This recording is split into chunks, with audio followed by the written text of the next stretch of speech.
2022, Committee of the Whole meeting of December 14th, 2022, and the special meeting of December 14th, 2022. Ms. Edwards, are there any speaker cards from the public on the hearing minutes? Mayor, we do not have any speaker cards for meeting minutes. Okay, so, I'll make a motion. nope, you can't. So we are going to start the new year off right. And we are going to utilize the screen What? as long as it's working. So if, do we have a motion? Yes, I so move to And use the I button. second, and I press the button. Okay, excellent. So, motion was made by Councilmember Speak, seconded by Councilwoman Casillas. Please vote.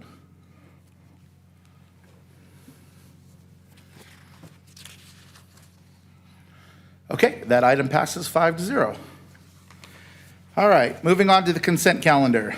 All items listed on the consent calendar are considered to be routine matters, status reports, or documents covering previous city council action. The items listed on the consent calendar may be enacted in one motion with the concurrence of the city council. A council member or any person in attendance may request that an item be removed for further consideration. Would my colleagues like to pull any items for discussion? Yes. Councilmember Speak. Item number 10, 11, and 12, please. You have to push a button to do it. No, sir, you do not. There is no button. I looked. Okay. There will be none of that. I have a gavel and I'm not afraid to use it. Anybody else? Jim? No? Jackie? Okay. Ms. Edwards, are there any speaker cards from the public? Mayor, yes, I have speaker cards for agenda item 11 and agenda item number 12. Okay.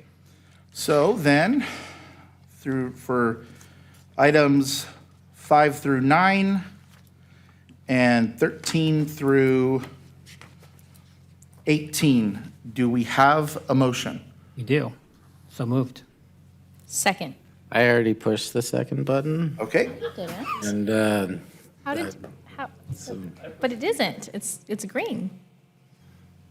now it just reset. The buttons aren't working. Okay. It's Well, going we will back and use your forth. voice and pushing the buttons. So who pressed the second button? This is a big deal. So right now I have council members Speak as the mover and the seconder, Jim Steiner. Fantastic. Wild one. Thank you, Jim, for your participation. Okay. Can we vote now? Yes, please vote. Good job, Mayor. Those items pass. So the first item that was pulled was item number 10. Would you like a report? I just had a couple of questions. I think that I don't need a full report, but I did ask staff about, this is agreement for the Army Corps of Engineers for the lease of wastewater treatment number 1. And the agreement, I know we're getting, it's a total amount, we're getting reimbursed. I want to make sure that we're not only getting our Mr. Ellis, we're getting our money back for administering this, but we're getting a full fee, not just the raw rate and a markup, or do we get a markup, that sort of thing. Sure. Would you like us to answer your questions as they come in then, Council? Sure. Okay. So Tom Mooney, our Utilities Director, he's going to take this one for us. Thank you, sir. Good afternoon, Mayor and Council. Thank you for the opportunity tonight. So on this item, we are actually paying the Army Corps of Engineers for the lease of the 48.5 acres that wastewater treatment plant 1 sits on.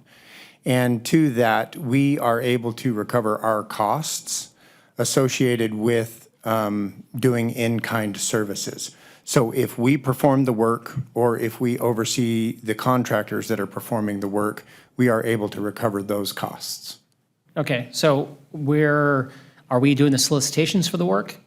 That is correct. So we are going to be using a third-party consultant to go out and do that because obviously we're dealing with the federal government and we want to make sure that we meet all of the federal guidelines associated with performing work on federal property. So we are going to be using a third-party consultant to do project management for us, and we will be using third-party contractors to perform the work. But with that, we will be able to recover we are able to pay those bills as part of the lease agreement, and any effort by the city, meaning any purchasing, any of my time, or any of the other resources that are used from the city perspective, all of that will be accounted for towards the annual compensation that we're paying the Army Corps. Okay, so my question really goes back to the, so if anybody from the city bills this, I'm assuming it's like it's gonna have a project number or whatever else, they bill to the city, do we have an agreed upon rate that we bill the Army Corps for? So we're using the billable hours for any employee that's going to be associated with that work. Okay, and is that a raw rate plus plus benefits and because we don't get to exist in this building for free. We have to pay rent, we have to pay benefits for you, we have to do all these other things. Are we capturing all of that? The billable rate captures that, correct? Okay, great. That was my only question. So with that, I'd like to move it, sir. If there were no other questions. I'm sorry, we didn't check to see if there was any public comment. That wasn't an item that was pulled, but do we have any public comment on item 10? Mayor, no, we do not. Okay. And you pressed the button to move, and was it somebody pressed the button to second? Yeah. Yes, they did. All right, let's take a vote, please.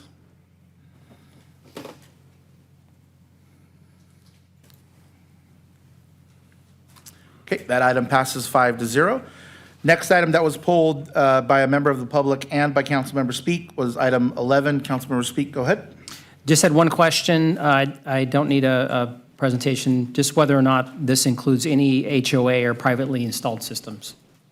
Chief Newman will speak to this one. Thank you. Good evening, Mayor and Council.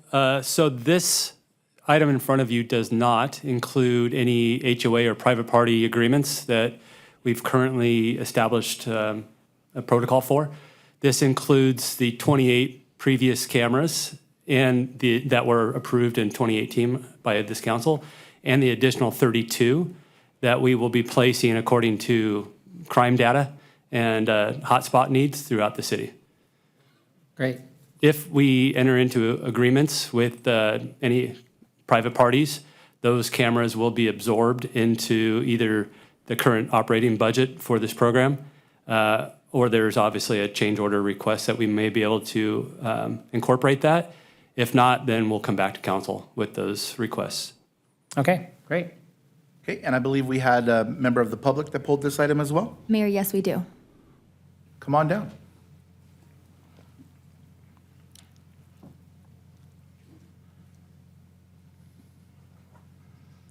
Good evening, everybody. My name is Don Fuller. I'm a resident here. I did actually read the attachment on this item, and it seemed to me that it's primarily intended for apprehending bad guys, which I'm all in favor of that. But I'm always leery of things that are keeping tabs on the population. Mr. Speak probably remembers years ago when the city went through having red light cameras, and I was repeatedly at this microphone opposing the red light cameras. And in fact, there was a story that later appeared when they were taken down. It appeared in the Press Enterprise. It said it was taken down partly because of citizen opposition. The citizen opposition was me. And so thankfully, those things were given their rightful trip to the trash can, I hope. So this one, I think that it's not the same as red light cameras, but I'm always leery of stuff that's going to creep into some way of just keeping tabs on folks that don't need keeping tabs on, like, for example, me or any of the rest of you. So I don't know. I'm just voicing my skepticism. And I don't know what to do to enforce that skepticism, but I'm just voicing my skepticism on anything like this. So I guess I'd like somebody to metaphorically hold my hand and give me some peace of mind that it's really going to be okay, Uncle Don. It's really going to be okay. So that's all. I'm just always concerned about stuff that's keeping tabs on the citizenry when we all don't always need to be kept tabs on. So is there any response to that, or the police department have anything to say about that? I'm willing to listen to all the conversations. So that's all. Or maybe I'm done. Mr. Fuller, thank you for your comment. I would venture a guess that Chief Newman would have something to say about any perceived improper uses that he would be more than happy to have a conversation with you. Sure, it'd be great. Okay, Thank you very much. thank you. With that, I will entertain a motion. I've pushed the button for a motion. Thank you. And do we have a second? I just pushed the button first. Fantastic. So motion was made by Councilmember Richen, seconded by Councilwoman Casillas. Please vote.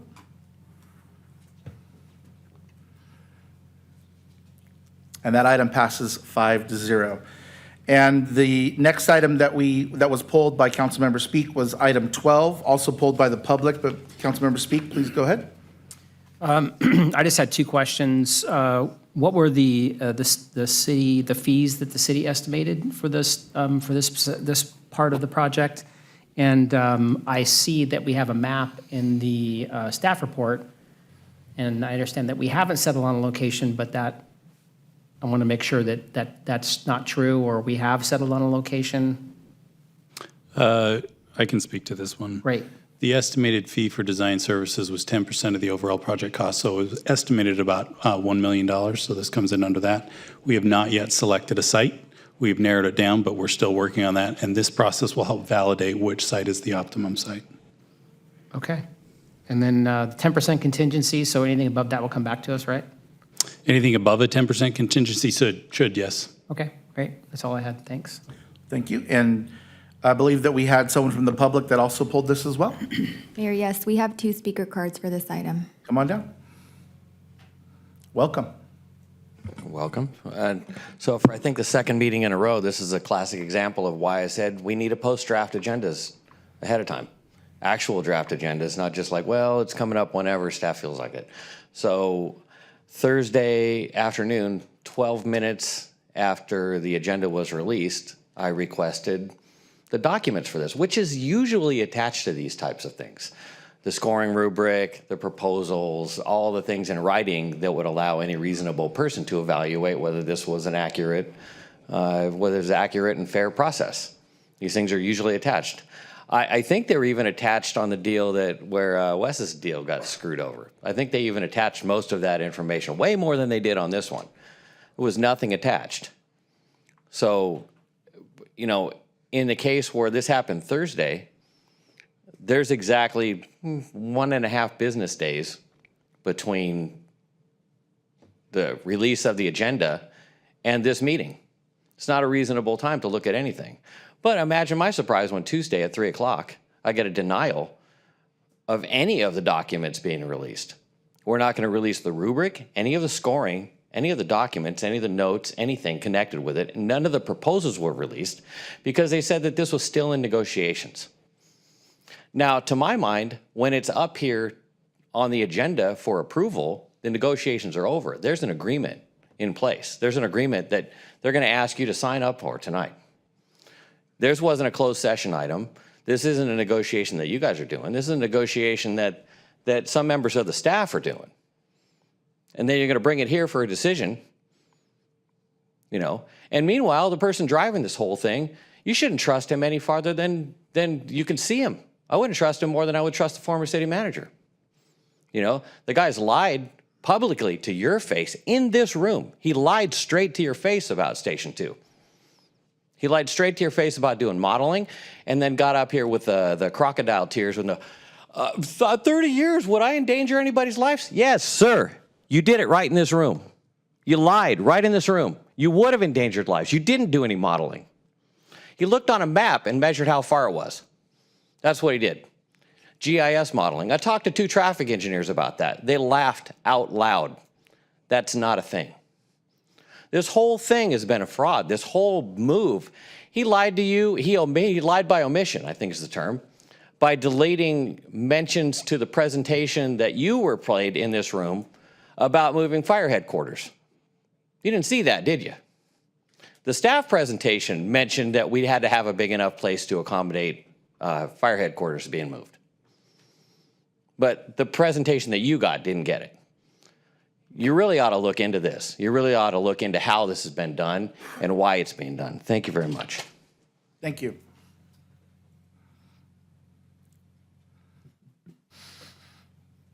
Good evening. Tony Finaldi, Corona resident. This may come off as sour grapes, and it's not, but I still live here, and I normally don't get up and speak to city council after losing out on an RFP, but I live here. And I feel it's important not only to have a voice, but for you guys to listen. And you always listen to me, so thank you up front. A couple of problems with PBK's contract. As I reviewed the documents that were actually attached to the agenda item, we tried to get others, couldn't get them, as you already know. The program and the square footage. Program did not call for a particular square footage. It was meant to be derived by the consultant. PBK chose 15,000 square feet. You know, it's a 4-bay fire station that staffs 20 people. The apparatus bay alone is at least 6,000 square feet to have 4 bays. I think you need 18,000 square feet. But, you know, assuming the 15 is correct, you know, you're still going to need all your support staff for 20 firefighters. But assuming the 15,000 square feet is correct, they're coming back in the contract and saying that they can build it for $9 million. If you do the mathematics, that's $600 a square foot. Did a little research. They recently completed, PBK did, 2 projects in, 2 fire station projects in the OC. They were bid in spring of 2020, and one was $650 a square foot, another one was $590 something, call it 600. So let's call them 600 for the sake of round numbers. That was pre-COVID. That was pre all the crazy inflation. I think we should be using 800 right now. So 800 times 9,000 puts you 3 million short. They're telling you 9 million. It's not. You need to come up with another 3 million. Somebody's going to come in here later on, stand right here and say, we need more money. We can't bid it. It's going to bid for more. You know, so you're going to have to make a decision at that point. What do? Do you reduce your program and not house 20 firefighters? Do you just pay more? Do they come back and ask for money in their fees too because now suddenly the station costs more? I'm going to grab my popcorn and sit back and watch the show. This is going to be really interesting as the next 2 years unfold, and I made it under my 3 minutes. Thank you. Thank you. Okay, so at this time, I will entertain a motion. Mr. Mayor, I have a couple questions, if I may ask. Yeah, please. Maybe Mr. Ellis can help clarify this. So this agreement is just to move forward with planning and design, correct, Mr. Ellis? Yes. It's not putting us in any corner or committing us to any building.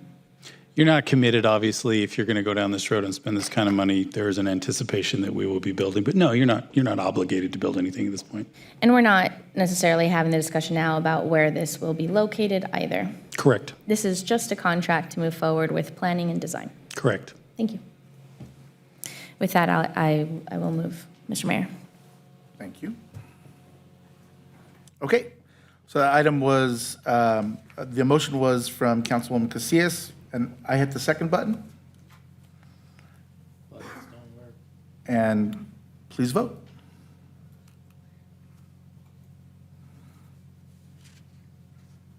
Okay, that item passes 5-0. All right, moving on to communications from the public. This portion of the agenda is intended for general public comment only on items within the council's jurisdiction that are not listed elsewhere on the agenda. Please note that state law prohibits the city council from discussing or taking action on these items. Please observe a 3-minute time limit for communication, and once called upon to speak, we request that you state your name and city of residence for the record. Ms. Edwards, are there any speaker cards from the public?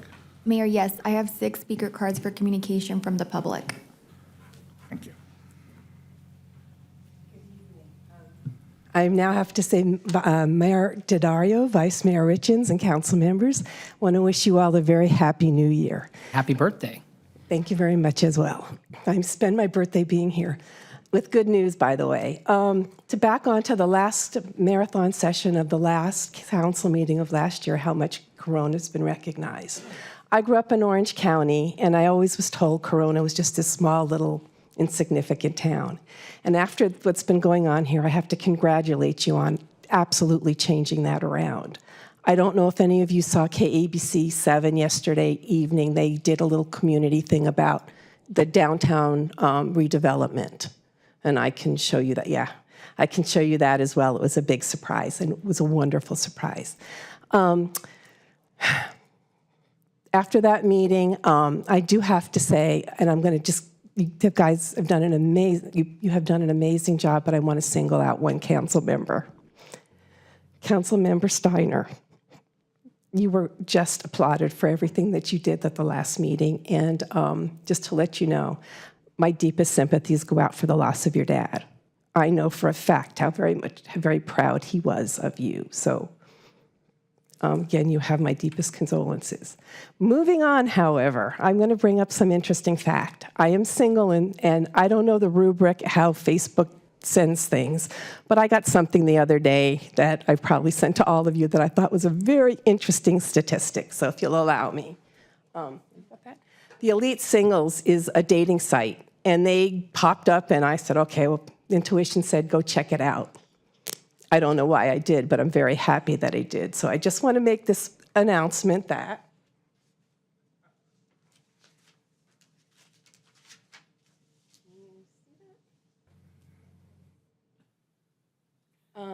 for the happiest singles in the United States, Corona was named number 4. I don't know their criteria, but I just thought that was a very, very wonderful statistic that we are going to be known for. Instead of being on the worst side of the list, we're one of the happiest groups for singles. So thank you very much, and Happy New Year to everybody. Thank you. Happy New Year to you. It's good to know that Corona loves love.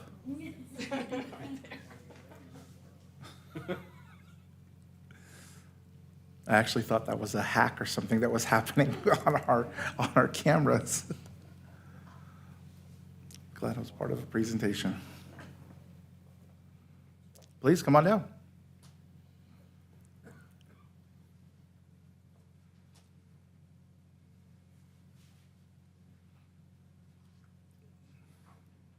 I'll see if I can set it up without it falling.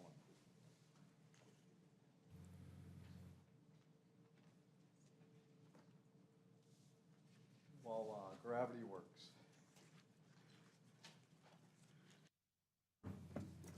Can you put this?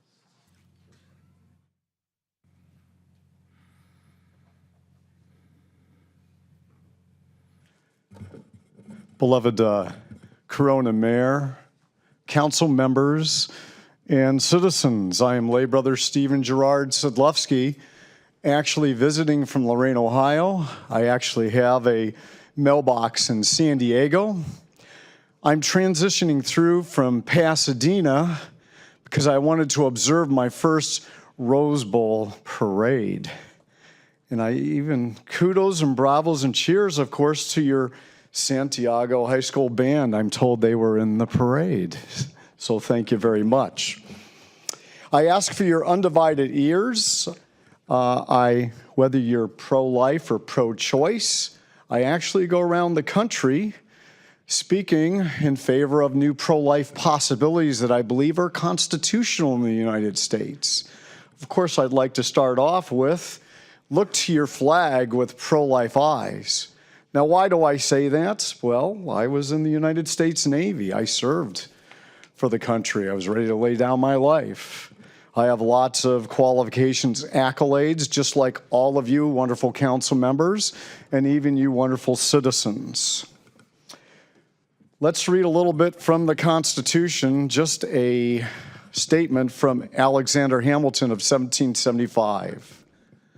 The sacred rights of mankind are not to be rummaged for among old parchments or musty records. They are written as with a sunbeam in the whole volume of human nature by the hand of the divinity itself. It can never be erased or obscured by mortal power. From Alexander Hamilton. I only have about a minute left. I'll let you read Psalm 100. That's your Bible, random Bible instruction today, because I won't have enough time with a minute remaining.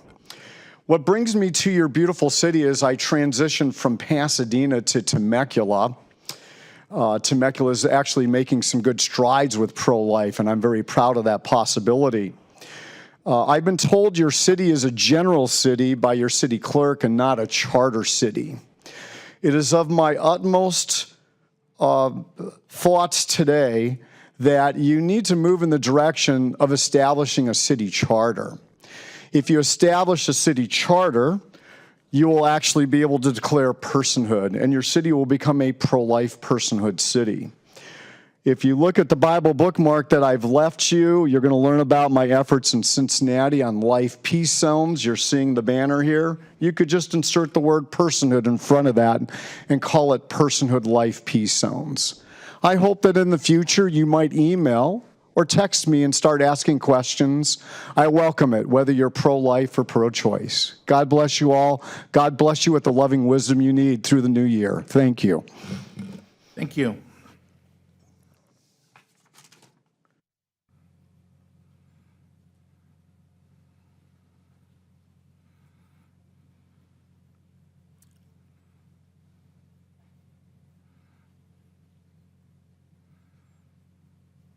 Come on up. There it is. Back again, Tony Finaldi, current resident. So having gone through Fire Station 2's RFP process, I know there's been some discussions in this room before regarding RFPs, why we get so few responses, why this, why that.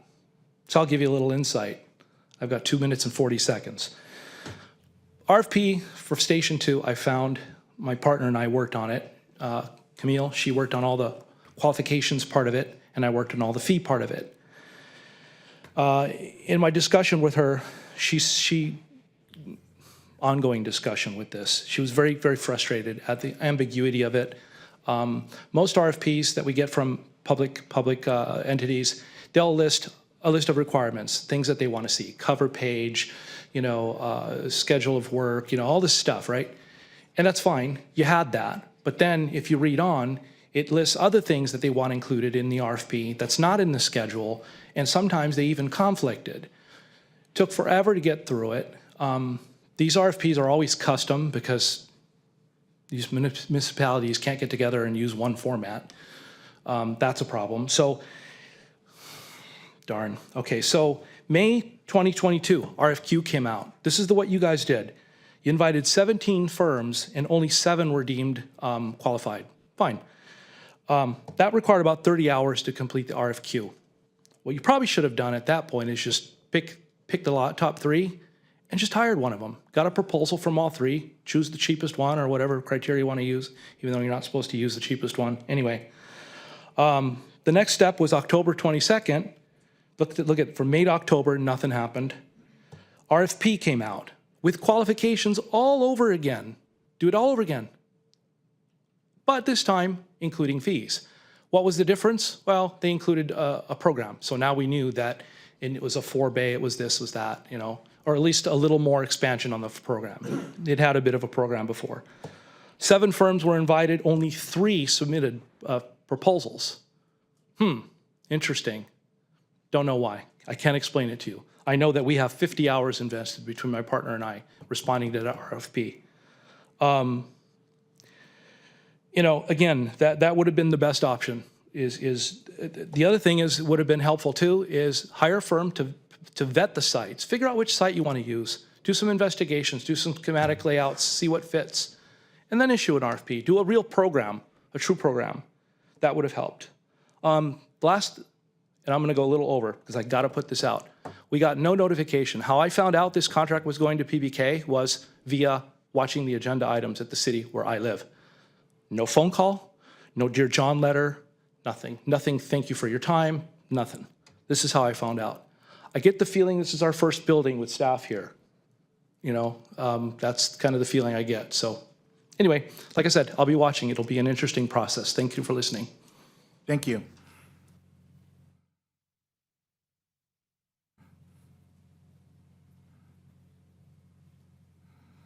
Howdy again, Don Fuller again. It's the first meeting of the new year. I want to welcome you all and wish you a happy new year. I could have done that last time. It's good to see all 5 of you up there. I'm a bit of a news junkie, always have been, and I'm glad to see that all of you made it up there on the first ballot. So if you're watching the news.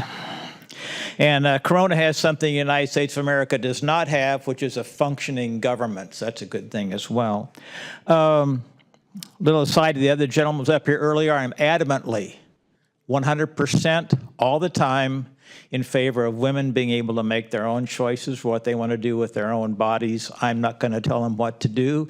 And some people have seen me participating at pro-choice rallies. So that's my position on that. And by the way, I've read the Bible, read the Book of Mormon. I'm more than halfway through the Quran, so we can have that discussion too. I do have a real reason for being up here.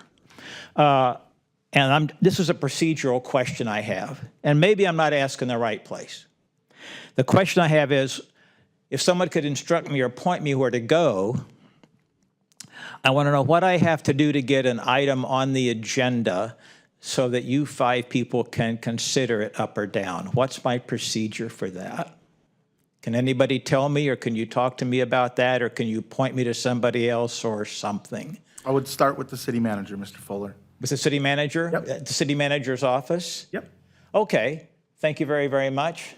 And I guess I could talk to the nice ladies up there at the front desk in the city's manager's office. Okay, thank you very, very much. Thank you. So first of all, to the helicopter gentleman rolling in from Ohio to advise us about how to structure our city, go back to Temecula. Go back. You're not from here. You don't know anything. You didn't go through the process. We all went through the process here to decide whether we wanted a charter or not. We have the government we chose to have here, and we have the council we chose to have here, and we have the rules we chose to have here. So please just go. If you like Temecula, go back to Temecula. You know, charters create their own problems. You know, one amongst them is the ability to sort of rig the table politically and walk away from just basic functions of government and dragging in politics that shouldn't really be in this room. So please just go back to Ohio or wherever the hell you're coming from, Pasadena or whatever. I would like to thank Community Services. Turned out when the leaves fell, we had a swarm of bees fly into our tree, and when it left, there was about a 2.5, 3 foot beehive left behind. After 3 weeks, it was really damn amazing. I put on SeeClick Fix. I'm like, hey, I got to SeeClick Fix something on my own house. And they came out today with a big ass crane and took the thing down. So and didn't even cut the tree. It was kind of amazing. I was at work today. I didn't get to see it. I do definitely want to add to the condolences for Councilmember Steiner. As somebody who had a less involved and less accomplished and in some ways less capable father, I admire people who had a good one, and you can see him carried on in your, in you. And so, that's a big loss. Thank you very much. Thank you.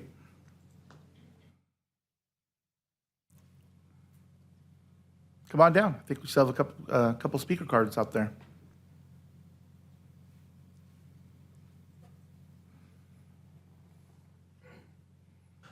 Good evening, council members, mayor, city staff, and resident of Corona. My name is John Ding, and I'm a field representative for District 40, Congresswoman Yang Kim. We only have a really small portion of the city, which is the western portion of District 4, but I would like to introduce myself to the people of Corona. Also, I'm a resident in Chino Hills. And right now, currently, we have mobile office hour in Chino Hills on Wednesday in Chino Hills City Hall, 2nd floor. And because we're moving to a new district, we currently do not have a district office yet. So I left my old cards to the city staff, so you guys will have my email and contact numbers. That's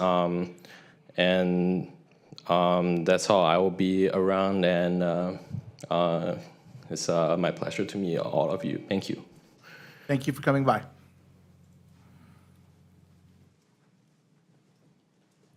That's it? Okay. All right, we're moving on to public hearings. This portion of the agenda is for advised public hearing items where formal public testimony on each individual item is accepted prior to city council action. So public hearing, item number 19. Joanne Coletta, Planning and Development Director, will provide a report. Oh, actually, I'm sorry. Damn it. Does any council member want a staff report on this item? I'm sure that they do. All right, Ms. Coletta, Planning and Development Director, will provide that report. Thank you. And thank you so much. So the application before you this evening is really a public hearing based on an appeal of the Planning Commission's decision on a conditional use permit, and it's specifically conditional use permit modification 2020-004. This application was a request by SmartLake on behalf of AT&T Wireless. SmartLake wanted to modify an existing CUP that was approved in 2015 that established a 60-foot high monopine in the Cresta Verde Park located in Northeast Corona, which is off of Colette Street. SmartLink requested to increase the height of the existing monopine by 15 feet in order to co-locate antennas for AT&T Wireless. Cresta Verde Park is about a 5-acre park. It is a neighborhood park, and it's mostly surrounded by single-family residential. However, it is in proximity to the Cresta Verde Golf Course. Just to give you some history on the location, the existing monopine that is there today is operated by Verizon Wireless.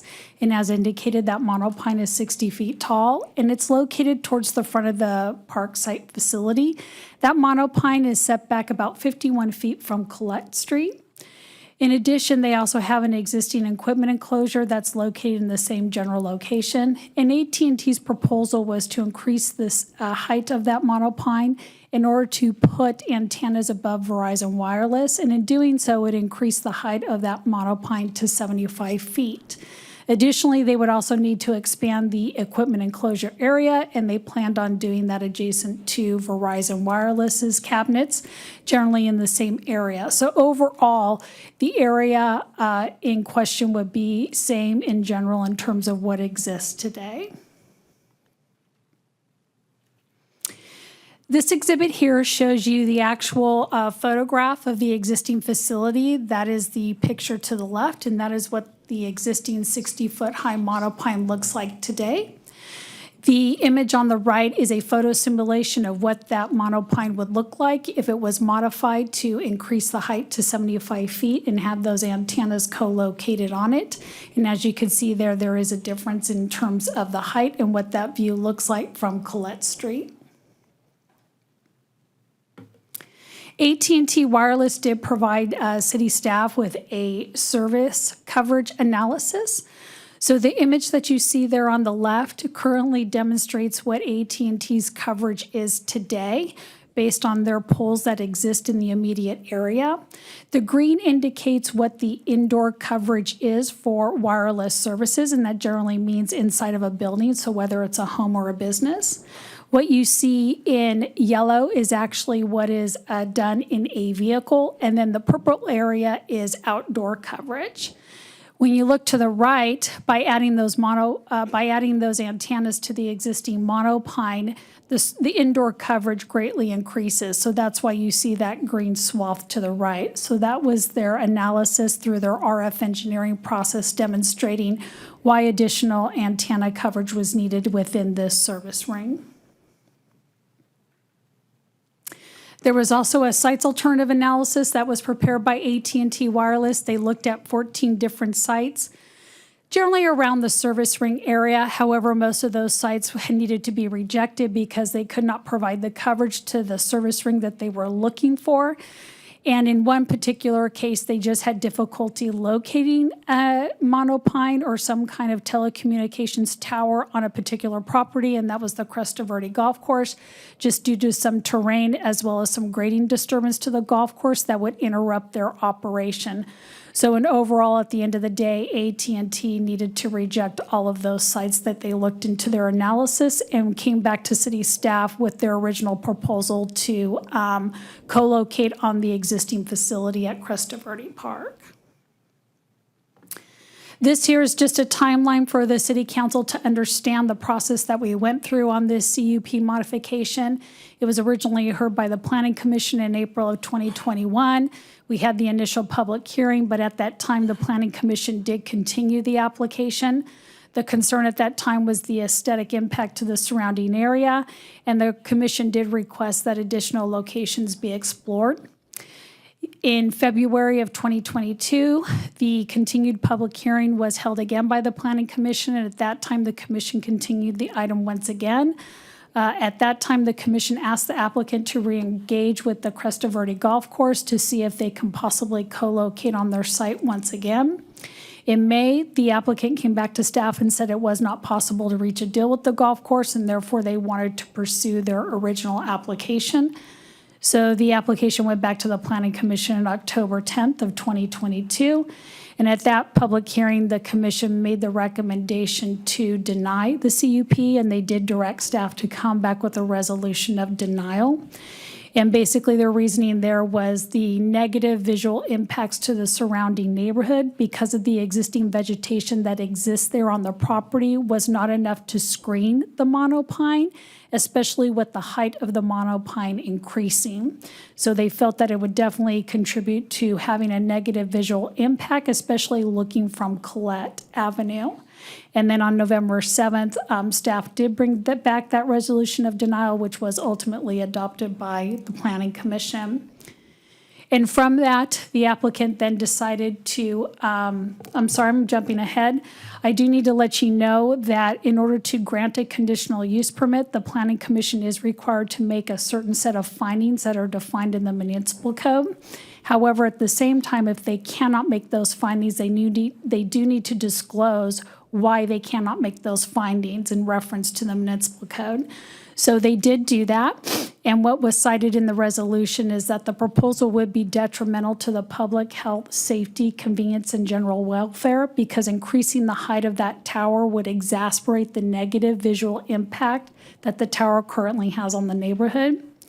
The commission also concluded that the proposal would be detrimental to the existing single-family residential properties in the immediate area because that tower cannot be screened behind other vegetation, especially with the addition of that 15 feet added to the overall height.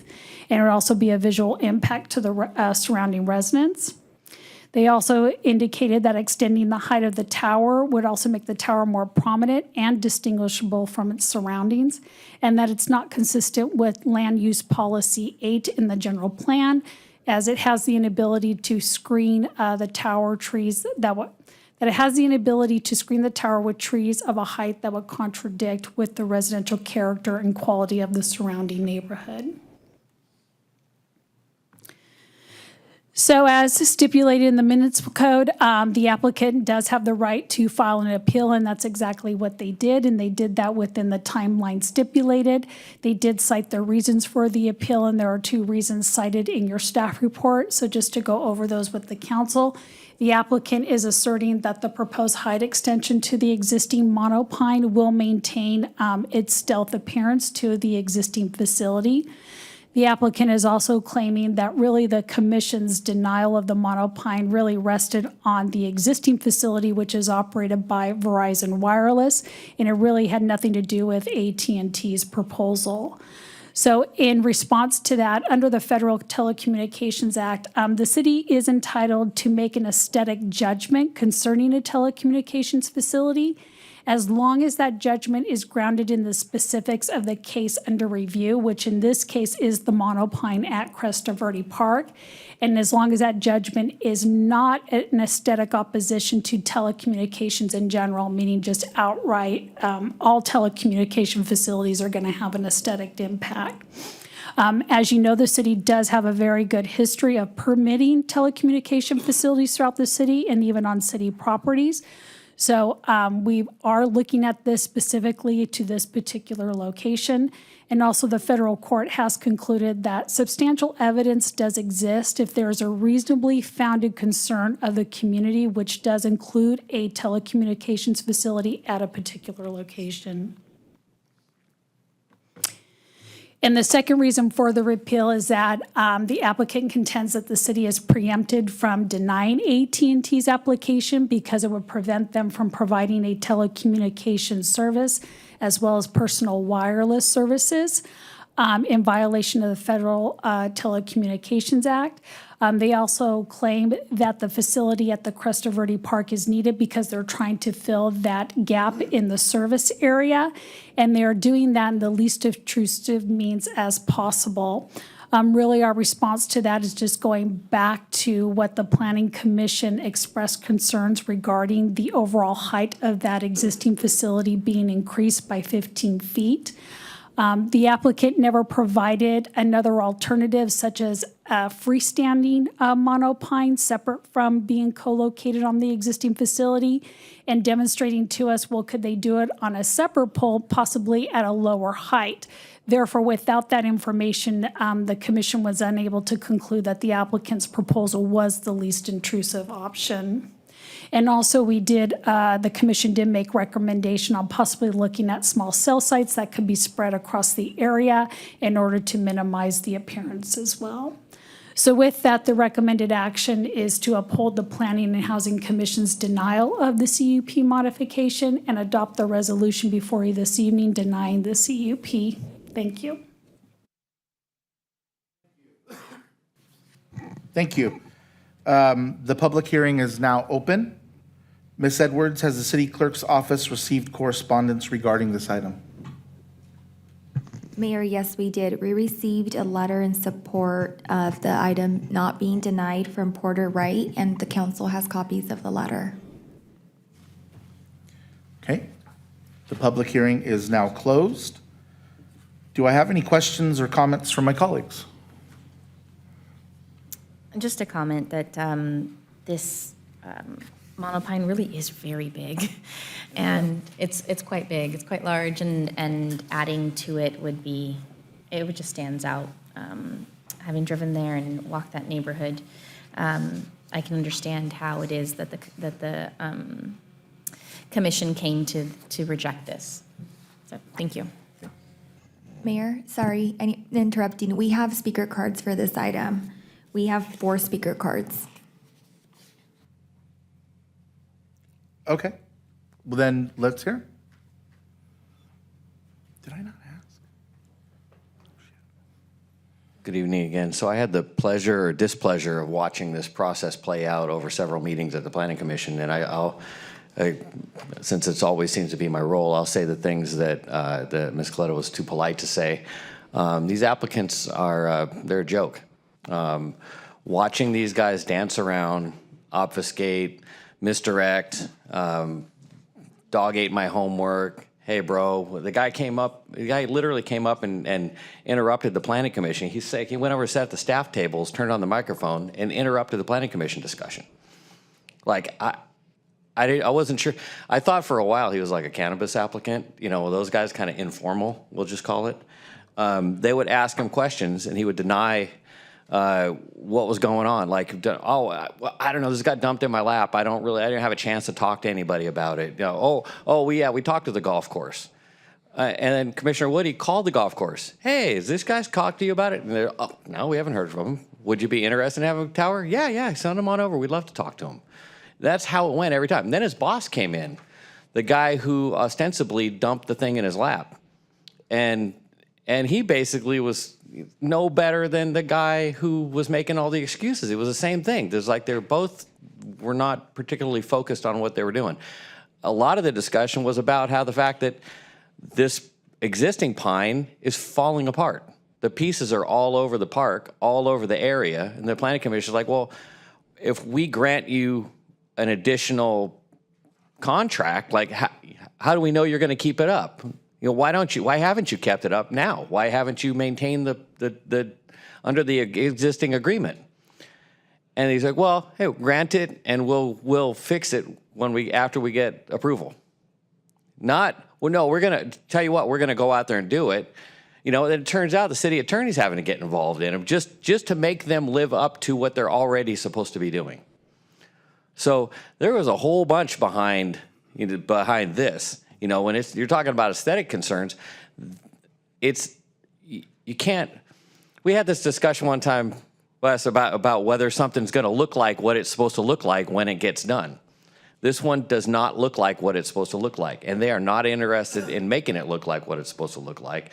So we're going to have a 75-foot tall instead of a 60-foot tall thing that doesn't look like what it's supposed to look like, which is largely, you know, the concern of the neighbors who who have watched this thing fall apart. And so, you know, we approve them, we approve some, we disapprove some. This is one of them that needs to be disapproved. Thank you very much. Thank you.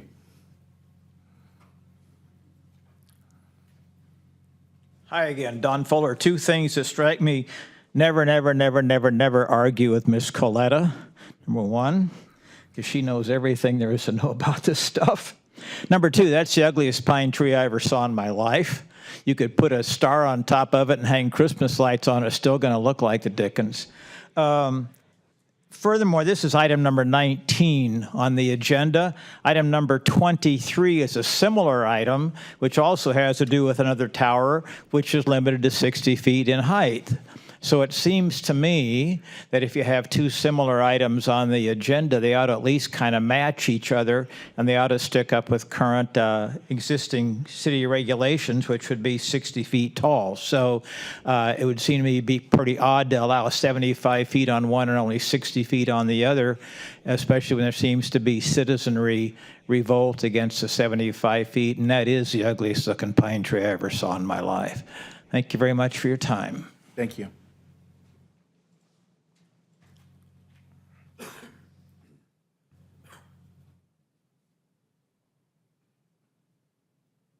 Hi, my name's Tom Pitt. I live on the corner or the intersection of Colette and Mariposa.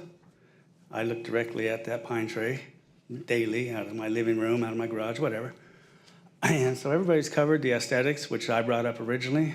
And I see my neighbors don't seem to be here. And the gentleman's right, it is falling apart. I walked up there today and the foliage is falling off. And my concern is they were supposed to repair it as it stands, at least to fix the foliage. But being a retired structural engineer, I've found that there's no maintenance program on this thing. It was designed for 60 feet, you know, the base and the underpinnings. Just to bolt on another 15 feet kind of concerns me. Being on public property with people using public land, it's a very popular local park.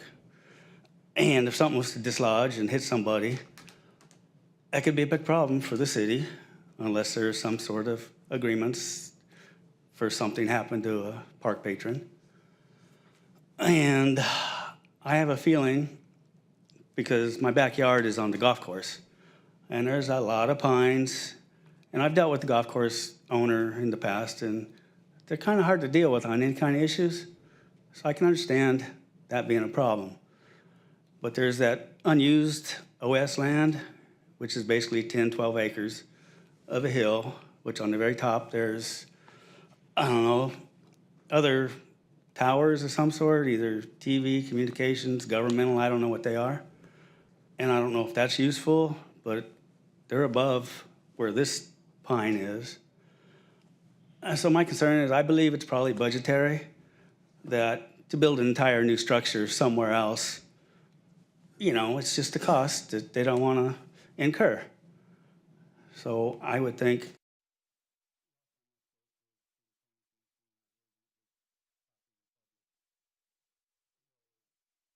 maybe they ought to look, maybe talk to the golf course more.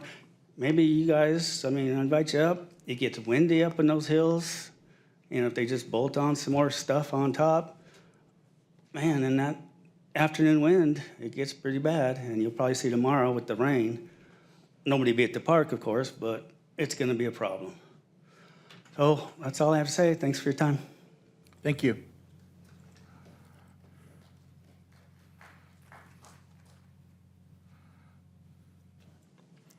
Good evening, Council and Tony, Mayor Daddario. My name is Eli. I work with SmartLink on behalf of AT&T in regards to this particular project. Just for the record, I am from Temecula, California, so I did hear little bit of nonsense going on about that. But in regards to this site in particular, again, I am working in support of this particular project. For one, I was actually here in October, and I can tell you I did not grab anyone else's mic. It is in public record. And to kind of effectively address a few questions that the public may have, obviously this is a public hearing. A few concerns that I did hear was the overall foliage and the lack of maintenance for the overall project itself. One thing I do have to say is that for this CUP, this is just a overall requesting an approval to possibly put a cell site there. Effectively, we would still enter into a lease agreement with the city, and so we're not at that stage yet. We're just literally stage one. With that said, the overall maintenance aspect is something between the city of Corona and Verizon Wireless. As we are not on the site, we have no information as to the aesthetic or the maintenance of the site going on. Additionally, I understand there was concerns regarding the overall height as well as the overall structural aspect of it. Prior to any cell site being on any new structure, a structural analysis is done to make sure it's able to handle any additional antennas on the facility itself.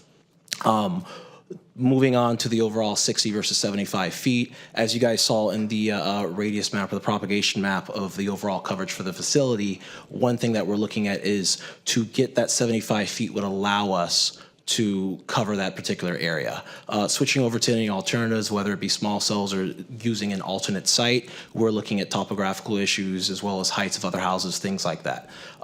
Even though it is going to be 75 feet, I can assure you that AT&T will not be at the top rad center, which is effectively called the center of radiation, where the antennas will be mounted. AT&T will be below, and that was taken into account when we factored in which site we were going to choose. I can admit, yeah, it's a big pine tree. It is going to be ugly, but that is more or less a matter of opinion. Other trees will grow unless we're looking at cutting down all the trees nearby in the next 10, 15 years to maintain a 60-foot height. I guarantee a lot of those trees will approach 70, 75 feet as they mature. Again, I do want to be a resource for you guys. If you guys have any particular questions, feel free to reach out to me. Your staff has been very communicative and gracious, so I do yield the rest of my time. And again, if any other questions do pop up, please allow me to come back up here and I can answer them to the best of my ability. Thank you. Thank you. Is there any more speaker cards, Ms. Edwards?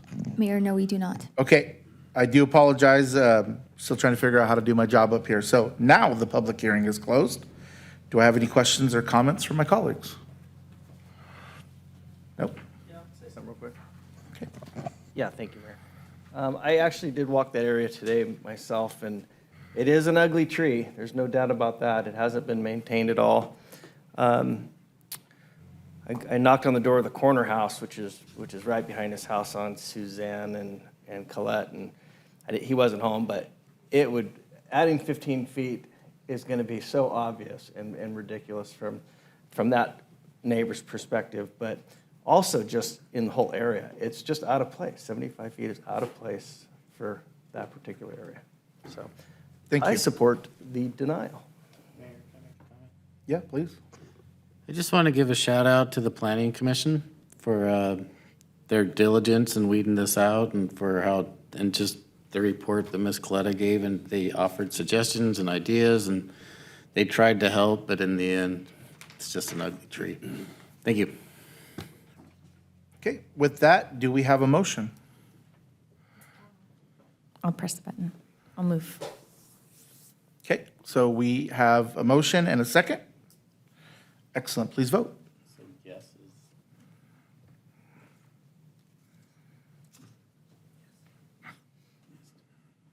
Okay, that motion passes to follow the recommendation. All right, moving on to administrative reports. This administrative report is a request from Vice Mayor Richens and Councilmember Steiner to consider holding the Committee of the Whole and study session meetings on the first and third Wednesday of the month, respectively. Ms. Edwards, could you please introduce the item?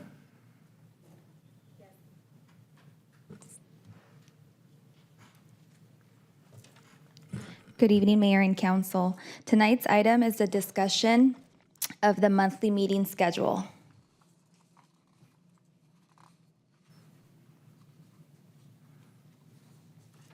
Our ask is that the council provide feedback on whether it desires to revise the monthly meeting schedule by holding the committee of the whole on the first Wednesday of each month and the study session on the third Wednesday of each month ahead of the regular council meetings. Vice Mayor Richens and Councilmember Steiner requested that staff evaluate the possibility of reducing meeting dates to 2 Wednesdays per month. Currently, the City Council meets 3 Wednesdays per month. Staff is proposing 2 options for council consideration. Option 1 would be to meet 2 Wednesdays per month, and option 2 would be to continue to meet 4 Wednesdays per month. Currently, the City Council meets the first and third Wednesday of the month for the City Council meeting. The second Wednesday of the month is a committee of the whole, and the fourth Wednesday of the month is a study session. All 4 meetings are subject to the Brown Act, and the council is the only meeting where formal decisions are made and voted upon. And the vast majority of nearby cities hold 2 City Council meetings per month. The proposed schedule for option 1 would be for week 1 to meet from 3:30 to 5 for the committee of the whole. From 5:30 to 6:30 p.m. would be closed session, and at 6:30 the council meeting. Week 2, we would not have any meetings, but staff will be preparing reports for week 3. And week 3, from 3 to 5, we would have the study session. From 5 to 6:30 would be closed session, and from 6:30 p.m. would be the council meeting. And again, on week 4, we wouldn't have any meetings, but staff would be preparing for week 1. Option 2 would be to continue with our current schedule, which is from 4:30 to 6 p.m. for closed session, 6 p.m. for our city council meeting. And then week 2 would be our committee of the whole from 4 to 6 p.m. And then week 3, continue with closed session from 4:30 to 6 p.m. And then at 6:30, our closed session. And for week 4, we would have our study session from 4 to 6. So the following are pros for option 1. Fewer adjustments to personal and work schedules for residents to attend meetings. Option 1 would consolidate the review of meeting agendas. It would provide flexibility for the council and staff, and it would consolidate the agenda process. The cons for option 1 would be that the reduced number of meeting days may impact the ability for the public to participate, and the time constraints of meetings may reduce the overall number of items on the agenda. The following are pros for option 2. It would retain the known pattern meetings for the community of our meeting schedule and allows for longer meetings if necessary. The cons for option 2 is that it retains existing weekly preparation cycle for staff. It commits the council and staff to 4 meetings per month, and it requires more dedicated time to prepare the council chambers and the boardrooms for the meetings. As previously mentioned, the options for council consideration are option 1, 2 meetings per, option 1, 2 Wednesdays per month, or option 2, 4 meetings per month. And that concludes my presentation, and I'm available for any questions. Ms. Edwards, before you leave, I think it was slide 6. I just wanted to clarify that the times that are being proposed, 3:30 to 5 would be the committee of the whole or study session, and then 5:30 to 6:30 closed session. I think you had the times wrong. I just want to verify 3:30 to 5 on both the first and the third week for the study session or the committee of the whole. Yes, that's correct. Sorry about that. No, I just wanted to make sure that was in the public record. Thank you very much. Ms. Duarte, are there any speaker cards from the public? Yes, Mayor, we have 1 speaker card. Thank you. Come on down.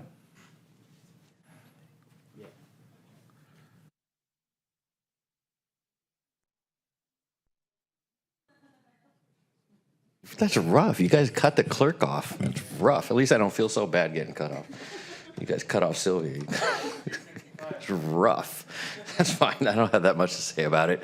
Well, so I don't think it's a secret to anybody. I think we ought to just have regular council meetings in here at 6:30 every week, and we could have shorter ones. They don't all have to be, marathons. My bias is in terms of consistency. So you want to talk to the city council? Wednesday. Maybe you could drop some here and there. But on the other hand, what I see and I can definitely appreciate is, a few of you have jobs up here, and it's particularly you two. You guys have regular old jobs, and you're not, you're kind of in charge, so you don't, but Wes is roughly in charge. Tony, I don't think you're just a regular worker bee. So, I see kind of a budding frustration with big chunks of your time and having to bail out of work. I've seen you here in the mornings, pulling out of the parking lot as I'm leaving the parking lot. So, consolidating it either to shorter meetings in the evenings or longer meetings a couple of days a week makes sense in terms of economy, just in terms of being courteous of people's time, but again, I struggle because I really think that you ought to be here at a regular time. Try to explain to somebody, well, it's not this Wednesday, it's the next Wednesday, it's this one, but there won't be one next Wednesday because of the calendar. It's only the first and third. It's a difficult conversation to have with people. So, I'll just leave it at that. So I understand the struggle. So I get how much time it takes to do this. So thank you very much. Thank you. As this was brought up by Vice Mayor Richens and Councilmember Steiner, would either of you like to provide any comments regarding your requested item? Sure. I don't think we need to meet every Wednesday, period.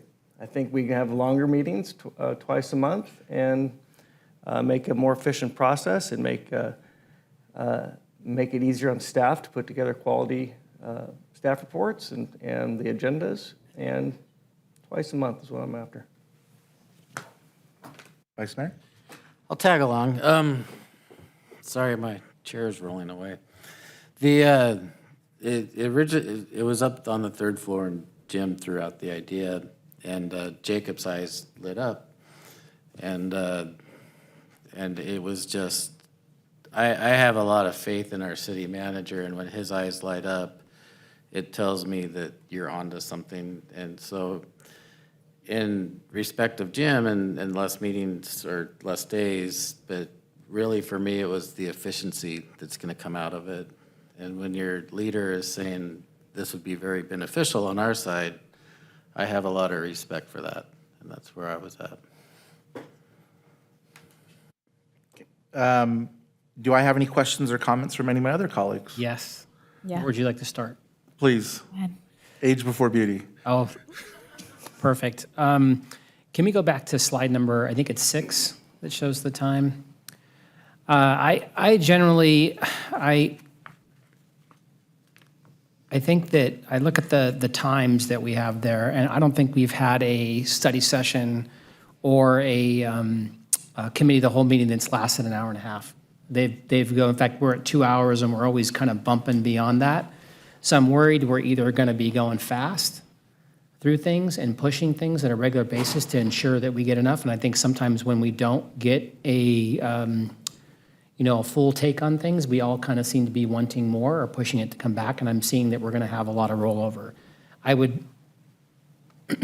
like the idea of getting things done at one time. I am a little bit worried about having, that is a long time for not only us to be here, but for the public to be here. If they show up at 3:30, we've had some meetings that not very often lately, but there are some that have lasted till 11 o'clock, and that's a long day. For us and for staff. So I'd kind of like us to consider maybe an option 2A, which would be I don't mind week 1 because I think when we first started. The three of us, we had a committee day where we were here, a couple hours and, kind of spaced out depending on who it was and when. But that study session, the whole idea of a study session is to be able to spend more time on something and really go into depth. And I've sat through probably dozens and dozens, if I can probably maybe almost as much as anyone in this room, sat through study sessions before sitting up here and sitting out there. you don't want to rush them because they tend to be bigger things.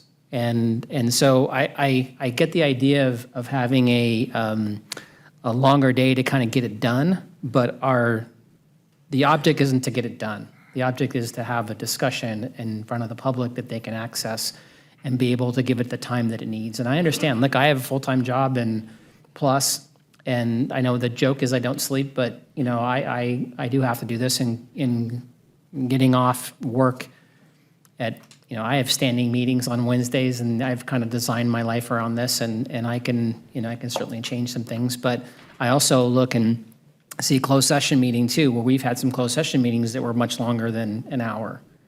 Not lately, but we're not managing for not lately. So that's my suggestion would be to you know, to have a option 2A, which would be to keep week 1 as it shows in option 1, and then remain with the option 2 for week 2, 3, and 4. Sorry, 3 and 4. That's it. So basically 2A would be week 1, just as option 1 is, that we would combine the two. Week 2 we would be off. Week 3 would just be our regular closed session and city council meeting, and then week 4 would be the study session. I see what you're saying, because committee meetings tend to not be as lengthy or as... And they tend to be anywhere from 3 to 5. They're almost like report outs and Yeah. yeah. I see what you're saying. Mr. Mayor, may I? Please. You know, it's interesting because, you know, I do have a full-time job and a 10-month-old, and it is difficult to make the time. And I think I've been pretty vocal about just all the barriers there are for regular citizens to be a council member. I mean, the lack of pay, the time consumption, all these things, right? And I do believe that we need to lower these barriers in order to make it easier for our community to serve in these seats. And I have ideas on that for my second term. I want you to know that.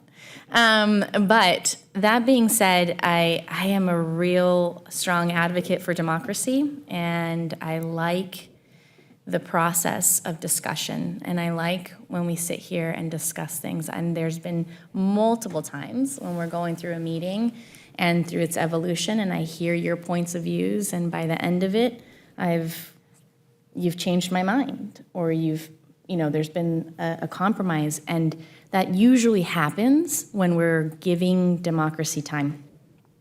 And when we rush it, one, I feel very frustrated. I feel like we don't come to the best conclusions, and I don't want that. I don't want to shortchange our community or make any rash decisions. And then the other is that I love efficiency. I really do, Jim. But these days are just they're gonna wipe me out, and I have a feeling they're gonna wipe us all out. If we have a really heavy study session, which we have, and then we go into a closed session where we need to make really important decisions, and then after that we have a lengthy council meeting, I mean, it's just, there's reasons why you need breaks, your bodies, your brain, you need a break in between these things. So, I would be open to a compromise where maybe we can adjust committee of the whole, because they do tend to be a lot of report outs and just file aways and not major decision makings. But the study sessions, I don't want to lose those, and I certainly don't want to squish our closed session and confine it in a way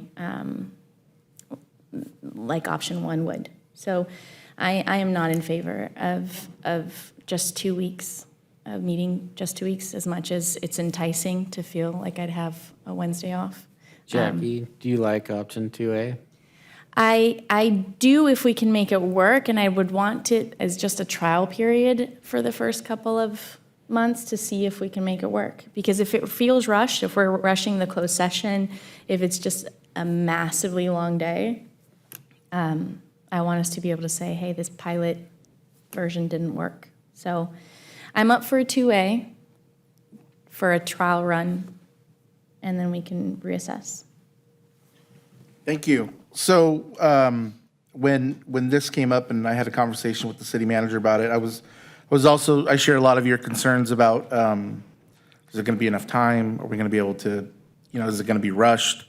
Having meetings just twice a week is going to have long meetings, I'm sure. And I think the challenge to the city manager and staff is to come up with agendas that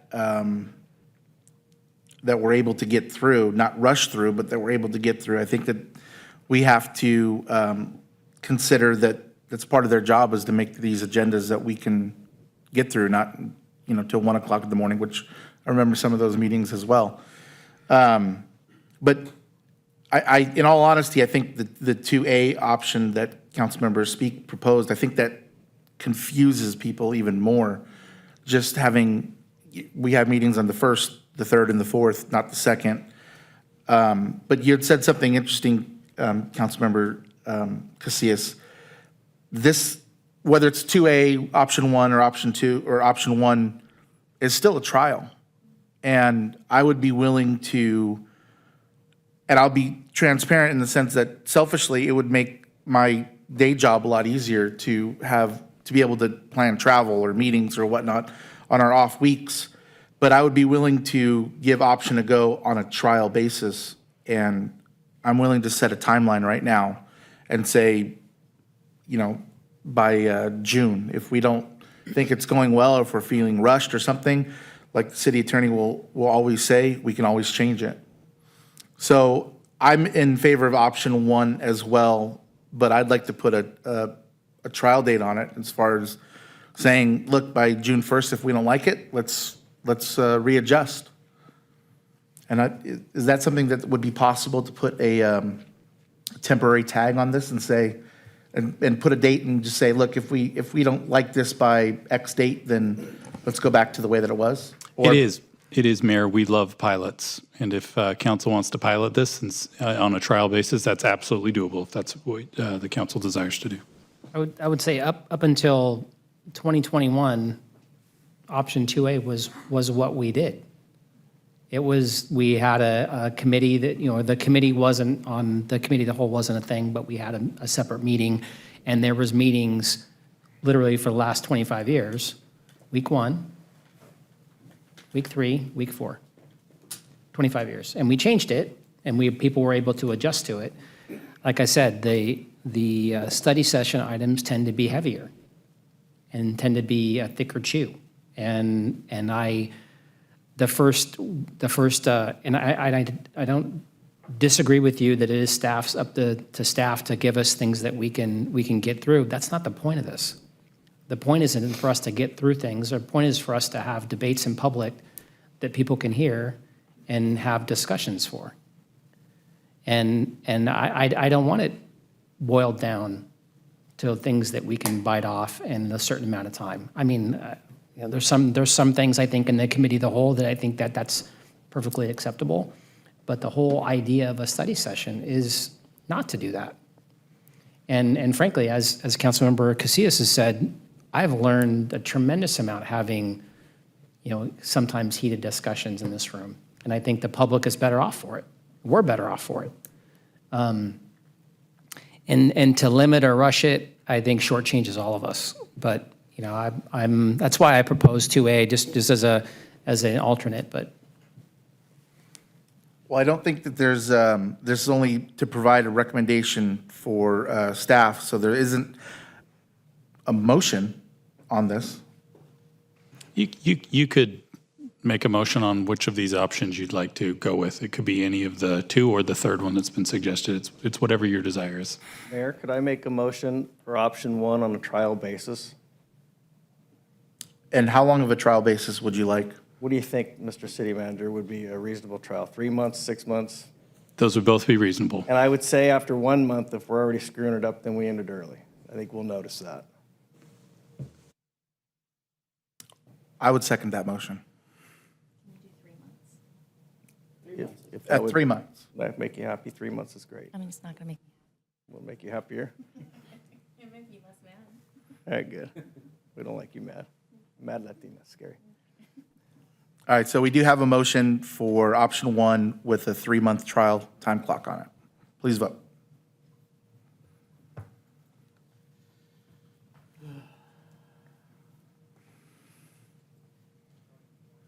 Okay, and it passes 3-2. So, Mr. City Manager, you'll go ahead and change that accordingly and put the time clock on it. Yes, Mayor, thank you. Thank you. Okay, moving on, looks like there are no legislative matters. Moving on to boards and commissions, reports from city council, commissioners and staff for the library board, there are none. And the Planning and Housing Commission report for the Precise Plan 2022-002 to review the site plan, architecture, landscaping, and fencing associated with the development of 118 residential condominium units and 2 private parks located southeast of Bedford Canyon Road, west of Interstate 15 in the medium-density residential parks and open space designations within the Arantine Hills specific plan. Ms. Edwards, are there any speaker cards or written comments from the public? Mayor, yes, I have 2 speaker cards for this item. Okay, come on up.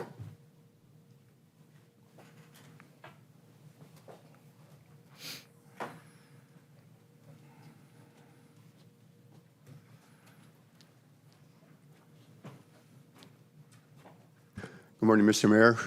I should say evening. And city council members, thank you for giving me this time. My name is Fred Myers. I live at 8351 Butterfly Bush Court. That's in Temisco Valley. I'm here tonight to share with you a concern and at the same time a request. Years ago, a new home company committed to build a block wall barricade divider, as you know. New Home sold Bedford, and of course, nothing of this was mentioned to the new owners. That's just typical. It's the way the ball rolls. But the Warwick community neighborhood would like the barrier fence to be completed as promised. However, to work in good faith for a resolution, we would like to propose an alternate fence. This fence would be a three-rail vinyl fence, 4 feet high by 8 feet long. This would also be a substantial cost savings to the new builder. However, we'd also would like to request the following: that a V-ditch be placed on the slope next to Glen Road. A cactus row will be planted with proper spacing adjacent to the fence. And the maintenance of this fence will be the HOA responsibility, not the neighborhood of Wyrick, since it resides on their property. Now, if this is approved by the board, we would also request that this be added to the conditions of approval. That way it would be in a way to where we would not have to come before you again on broken promises, or people sell something and then here we go again around the merry-go-round trying to get something done that was promised to us once before. And that's all I got to say, unless there's any questions or anything you want to direct to me. Thank you. Thank you for your comment. Thank you. Oh, I do have a picture that I'd like to give to somebody for record of the fence. Can you put it on there for display? That's the fence that we're proposing.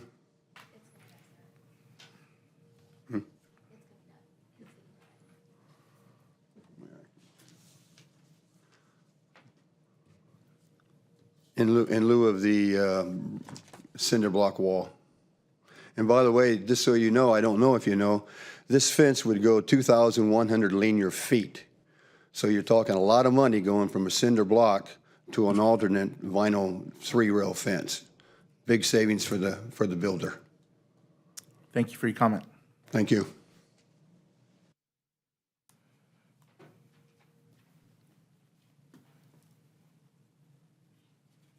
Is there one more card? The second card is the applicant, and he's available if there are any questions. Okay. So at this time, would my colleagues like to take no action or set the item for review? Can we ask questions? Please. I have a question. Yeah, please. So I did go up and look at the site. When I watched the planning commission meeting, the existing chain link fence doesn't look great. I know that the split rail fence is a community standard in Temescal Valley. I'm in favor of us being good neighbors. And I like that idea. I talked to a few of the residents that live up there, and there was some security concerns. And frankly, I talked to them about the block wall and said, look, a block wall is something for people to hide behind. There are so many other access points that a solid fence or anything that would, really prove as a barrier wouldn't be effective. However, I do really like the idea of having something that looks attractive, not just for the Temescal Valley folks, but for the builder as well. Love the idea of a little bit of some cactus there to make it a little bit tougher for folks to get through. And I guess I would ask the city manager whether or not that we could add a condition or add to things like this, or I guess if the applicant agrees, of course. Joanne? Yeah, so this has come up in the past. We really can't add a condition of approval, but we have previously discussed this with the applicant. So if they want to come up and go on record saying that they're willing to do that, the applicant did provide an example that they would be willing to do that this evening, then we can go ahead and write it into the record and do it. Thank you. Please. All right, thank you. Thank you, Mayor, members of the council. My name is Brian Milich with representing the Arantine Hills Holdings, owners of the Bedford community. We did discuss with staff that we would be willing to put in a split rail 3-panel fence along the 2,100 feet of Glen Road, and that cactus, effectively a barrier, if you will, all of which would be maintained by the homeowners association. So we're supportive of that and would be willing to do that. And the picture that you had, was it similar to the one the other gentleman provided? Actually, we did not provide a picture to staff, but we're, generally speaking, I think a vinyl split rail 3-panel fence would be very similar to that, if not identical. Okay. Great. Well, we appreciate you coming down and understanding that there's a compromise to be made. So Absolutely. Thank you very much. Thank you. So, Mr. Ellis, how do we manage this properly so that we can acknowledge the builder's desire to make good on this and come up with a better fence? How do we acknowledge that in this plan, in this agenda? That's a great question. I think you just don't vote on that portion of it, and you would continue with the rest of it, and this would simply be a gift, if you will. That would be my take on it. I think just frankly, the fact that the developer's here and acknowledging it in a public forum on record, I'm perfectly okay with that. Okay, so then do we vote to take no action? Would that be the recommendation? Correct, and then you just wouldn't add any new conditions tonight. Okay, well, then we appreciate you coming down and talking here and addressing some of the concerns that your neighbors have, and we very much appreciate that. So at this time, I will take a motion. Mayor, Oh, what about the V-ditch that was mentioned? Already existing, isn't it? Yes, there is a V-ditch that runs, may not run the entire length of Glen Road, but there is a V-ditch that will capture the runoff in that area that exists today. Okay. Can I ask a quick question? Is the V-ditch that Mr. Meyer's talking about, though, that extends farther than what is currently there, right? I honestly, this is the first I'm hearing of that, so I don't know if. I think it pretty much runs the length, at least that would affect runoff. I mean, I sat on the very top of the corner of Glen Road in Wyrick. Right. And it runs the length of where water would run. Because I think Correct. that's the concern from the residents, is that water wouldn't run onto the road and erode the road. And that will also obviously be maintained by the homeowners association. If it's appropriate, I'd like to just hear the response, Mayor, from Please. Mr. Meyer, just so I can know how to vote here. Yeah, related to the V-ditch, it would not run basically the full length of the 2,100 feet. You have one there, it's basically now, it might have to be extended. When you walk the area, you'll see there is severe runoff, and what we're concerned about is the erosion because of that runoff. And that's why we're concerned about the overall length of that V-ditch as it is today. So, in your opinion, it would need to be extended a little bit more? Yes, sir. Okay, so How much more? My guess would probably be somewhere in the neighborhood of about 30 yards, about 900 feet. So my question then would be back to the applicant, with all the money that you're saving by not having to build that big wall, can you extend that V-ditch a little bit? Well, he'll have to look and That's for the debate it or gentleman have a behind civil you. engineer. I'm not a civil engineer. That wasn't to you, sir. I'm sorry. That was to the applicant. Really quick, just to clarify, 30 yards is 900 feet. No. 90 feet. 90 feet, yeah. Yeah. It's pretty tiny. Right. had to Again, take my shoes I would off. also defer, our civil engineer is here, but I'm not going to put him on the spot, but we certainly will take a look at that area, and to the extent that it needs to be extended, we're happy to do that. I think that's to our benefit as much as it is to the residents' benefit. So again, we'll, as part of the landscaping, of putting in the cactus, we'll assess that area, and we would do that as part of our grading operation. I think that you guys would probably look at the V-ditch, and if it needed to be extended, it benefits you just as much as it does everybody else. I would agree. And I think that your willingness to be here and have this conversation with the residents that have showed up, I think is a testament to this being done properly. And I would feel comfortable moving forward with this. And I'm going to double check with Mr. Meyer and his group, but I think that you feel pretty comfortable as well. I feel very comfortable. Thank you. Fantastic. Great. All right. So again. No action. Okay. Then, do we have a motion? And do we have a second? Someone pushed the button. I believe because we just take no action, I don't think a vote's required. Okay. Great. Correct. So then no vote is needed. Correct. Okay. Perfect. Then moving on to item number 22, which is the Planning and Housing Commission report.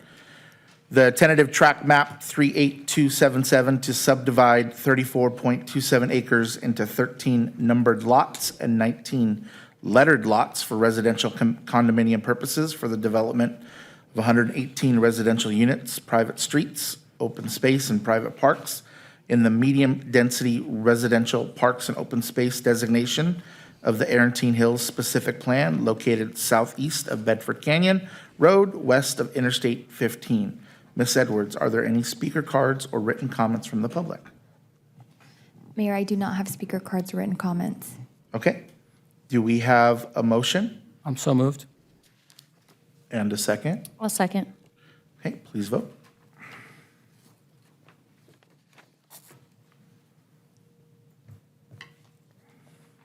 Thank you for using your buttons. Okay, that motion passes 5-0. All right.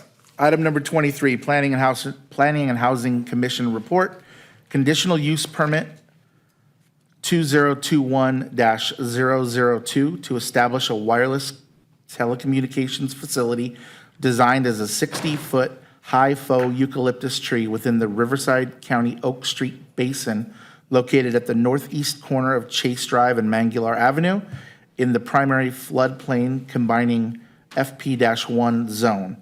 Ms. Edwards, are there any speaker cards or written comments from the public? Mayor, we do not have speaker cards or written comments. Okay.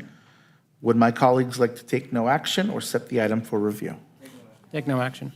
Okay, take no action. Thank you. Moving on to item number 24, Planning and Housing Commission report, conditional use permit 2022-0008 to operate a 7,856 square foot sports training / performance enhancement facility at 2410 Wardlow Road, Suite 104 in the Westgate Specific Plan, SP 87-1. Ms. Edwards, are there any speaker cards or written comments from the public? Mayor, yes, I have one speaker card for the item. Welcome again. Welcome again. I was at the Planning Commission meeting for this, and it's kind of exciting. I'm stoked that these guys are coming. But what I was struck by is that I couldn't really understand why this even had to come to the Planning Commission. I mean, it seemed like kind of such an obvious thing that it could have and probably should have been able to be approved by staff. We've talked in this room many times about the burden on applicants and how difficult and expensive the process can be. And it doesn't need to be in all cases. In this case, this is an almost identical use to a unit that was already approved, apparently by CUP, right next door, in the same center. So it seemed like in a case where in a particular area, if it's a low impact type of application for a CUP that was already approved, that we could have a lower burden on the applicant. It doesn't need to go to a full CUP. A few of us in the room were like, why is this even here? The staff is more than capable of approving something like this. I understand that there's a lower, like a lower CUP, a major and a minor. This was a major. This could have been a minor. This could have been approved by Ms. Coletta. She's more than capable of handling something like this. This isn't approving something that's out of the ordinary or, is really groundbreaking or this was basically almost a medical clinic. It's for injured athletes. You got a strain, you come and you work out, just like Riverside Sports Clinic that Magnolia and the 14th. Or Magnolia and 14th. There's a medical clinic right next door. So it reduces the parking burden. It's going to be better for the area. It's exciting. It's owned by an NFL player, like an active current NFL player. And he decided to bring this thing to our city. So we should have more things like this. We should make it easier for people to do this. If we can do it and possibly lower the burden on the staff and make it easier on the applicant, and, let's do this. So I made the unfortunate choice of, maybe it's unfortunate, maybe it isn't, teaching basically full-time during January. So I'm going to try to put together, and look at something and present it to you guys so you have an idea, something that could possibly do it to kind of grease the tracks a little bit for some of these applications. Thank you very much. Thank you. Would my colleagues like to take no action or set this item for review? I just had a quick, not even a question. It's really, I understand this particular parcel or parcels in this area have a goofy zoning, and it's there, and I think there's one other location, and I'm guessing by the smirk on Ms. Coletta's face, I may be right. It's kind of, she's acknowledging that maybe I'm right, but there are, frankly, it wouldn't happen anywhere else in the city except for these two little places. This isn't a specific plan. It's a rather dated specific plan, and there's been a lot of transition in these newer type uses. And we've gone through in the municipal code and have actually updated our municipal code to address these sports enhancement centers, but this location was outside of that, and it was in a dated specific plan. But over time, we as staff, we discussed doing some of those upgrades to those documents. We agree it's a minor process, but to legally get them established as a land use, we needed to take them through this process. Yeah, no, I understood the why we're here. I'm just trying to think of, as long as it sounds like staff's working through trying to address if there was any other specific plan, dated ones that this would impact, that we're correcting them over time. So we don't, applicants have to throw out a bunch of money to get to this point. So great, thank you. With that, I take no action. Okay. And Councilmember Steiner? Councilwoman Casillas, take no action. Okay, looks like we're all taking no action. Okay, moving on to Parks and Recreation Commission. There are no reports. Regional meetings. Update from Council Member Jackie Casillas on IREN meeting of December 13th, 2022. Thank you, Mayor. Casillas. Yes, this was our very first meeting for this new body, and it's really exciting. We elected a chair, Crystal Ruiz, who's the mayor pro tem of San Jacinto. She's also the WRCOG chair. So there was a consensus amongst us that since WRCOG is going to be the managing agency, it would be a good idea to also have the WRCOG chair be the chair of IREN. Sorry. The IREN is a program that is essentially just going to take, it puts us at the table to use money that is already being collected and use it for our local for local programs. So it will allow us to, have job training programs for energy efficiency in the area. It will also allow us to provide reimbursement to municipal governments for energy efficiency programs, and will allow us to do some work for municipal governments. So like we can get, assessments of buildings to be more energy efficient and have that all covered by the IREN. So there's just a lot of money on the table that was previously only going to other regions, even though our residents were paying these taxes in their energy bills. And so by forming this body, we are now going to have a slice of that pie. So it's a big deal. So we elected a chair, Crystal Ruiz from San Jacinto. There's three bodies that comprise the IREN. There's the San Bernardino COG, Council of Governments. There's the CVAG, Coachella Valley Association of Governments. And then there's WR COG, Western Riverside Council of Governments. And I'm your rep on the WR COG body. So the chair is Crystal Ruiz, vice chair is Oscar Ortiz from Indio, he's the mayor of Indio, and the second vice chair is Art Bishop of Apple Valley. So this will be interesting. I've never participated in a, IE body, so that's going to be great. The other cool thing about this is that, again, the RENs serve hard-to-reach populations, implement scalable programs, and fill the gaps. Examples of this are identifying and implementing programs in public facilities, providing trainings, develop pathways for workforce development, entry, and progression.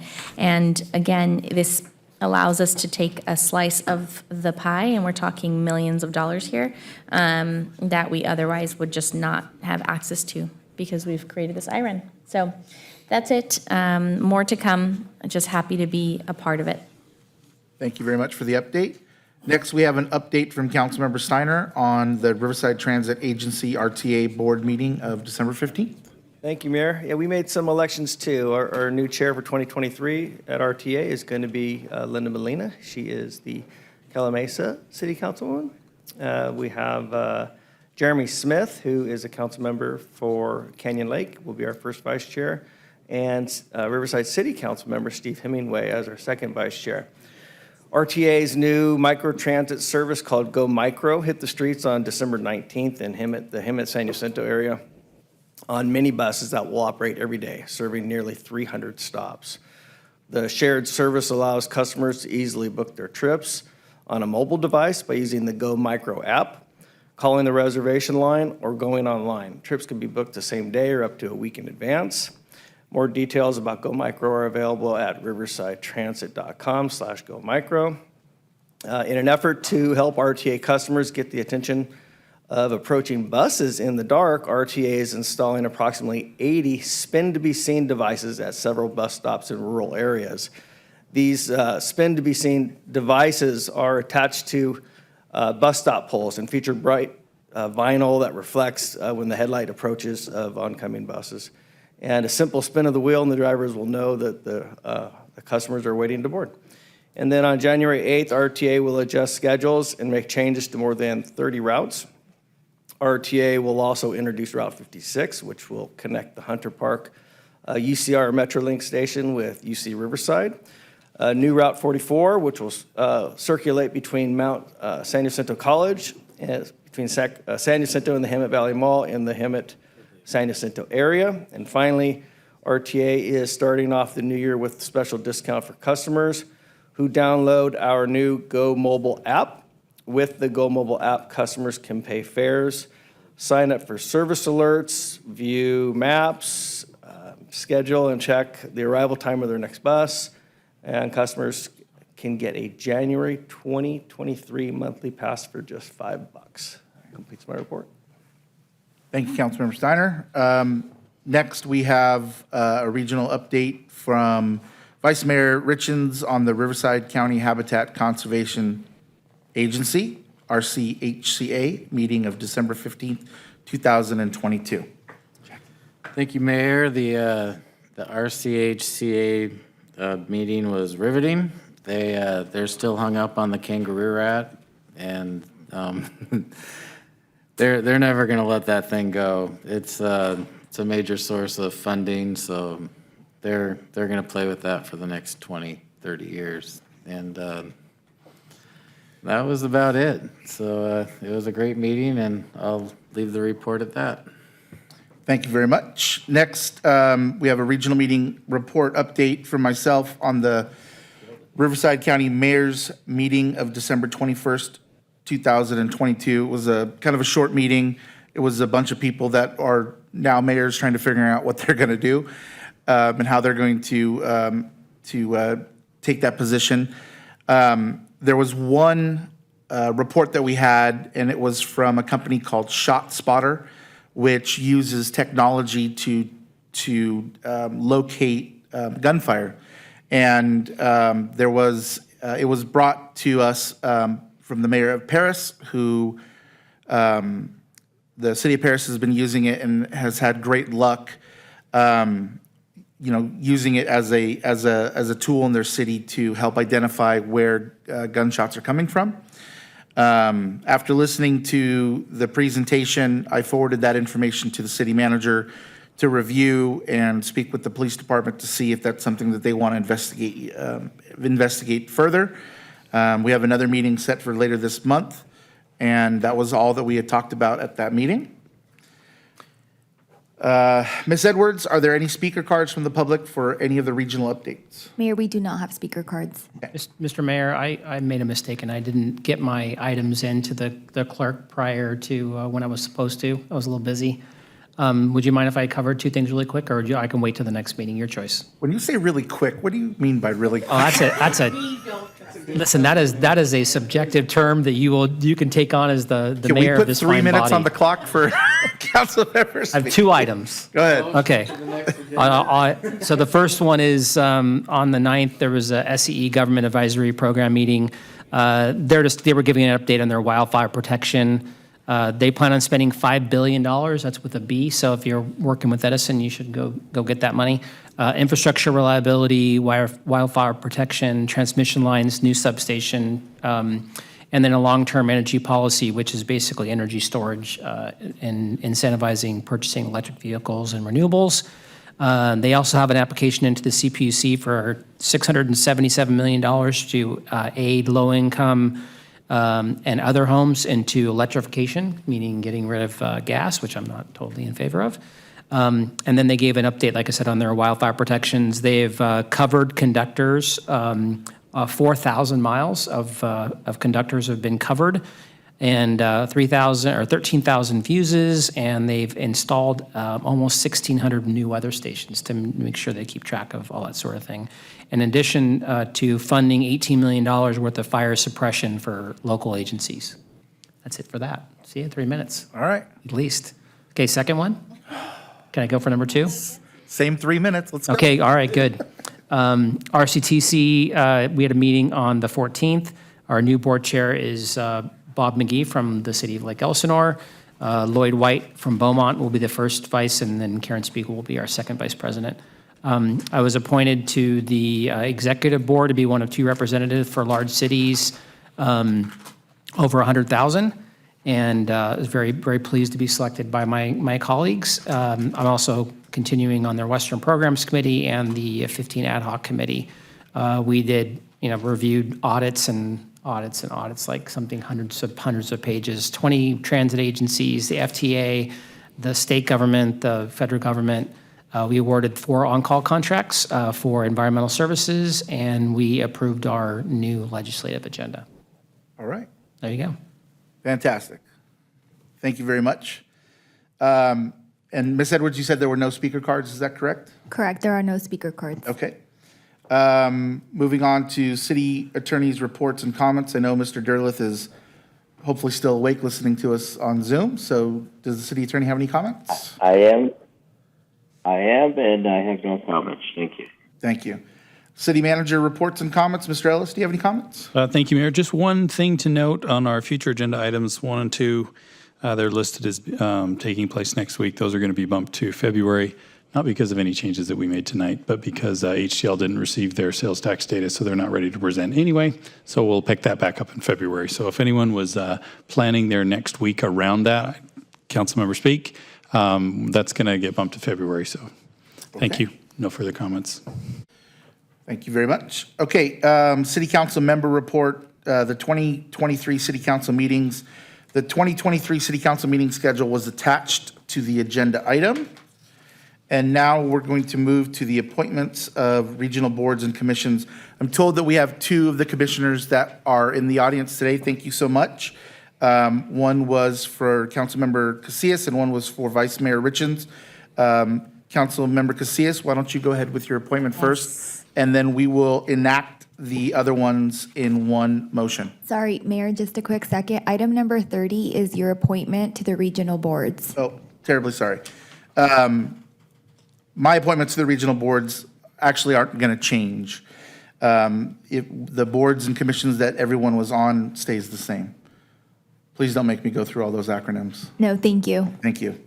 Okay. Sorry about that. The appointments for council members, we have two, and then we will enact the rest of them in one motion. Councilmember Casillas, would you like to announce your appointment for, which one was it? Yes, I'd like to nominate for reappointment of to the Parks and Recreation Commission, Mr. Dominic Veretti, who's here with us tonight. And if we can have Mr. Veretti maybe join us at the mic, say a few words. Thank you. You're officially on the spot. You're on the spot. While he's getting down here, I just want to acknowledge all of Mr. Veretti's hard work and dedication while on the commission, and then also as a resident and community leader. I think he's been exceptional, and I'm just glad that you're serving our community in this way. Thank you. Thank you very much. I'm Dominic Veretti. I've been a resident in Corona since 1994. It's a privilege and an honor to serve this community. Grew up here, played sports here. I run a nonprofit in the community, run a business in the community. So this community and the Parks and Rec Commission mean a lot to me. So I appreciate you guys for your guys' constant support. Everybody up there, I really appreciate you guys. So I'm looking forward to running this back one more time. Thank you so much for saying yes. And finding the time to do this work. Thank you, Mr. Veretti. So then I would be honored to make the motion to reappoint Commissioner Veretti. Second. Okay. Can we please vote?